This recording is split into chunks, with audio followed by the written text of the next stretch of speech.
Hey guys, today I'm going to tell you the best way to add a clock widget on Samsung home screen. If you are using any Samsung phone and you want to add a clock on your home screen, so let's see how can you do this. You just have to follow a simple method.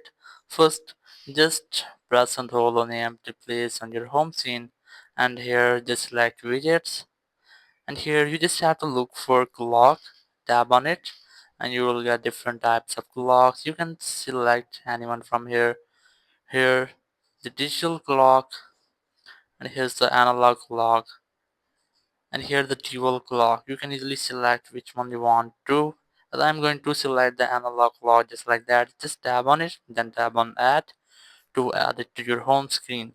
If you want to manage some settings, you just tap on it and you will get the settings of it.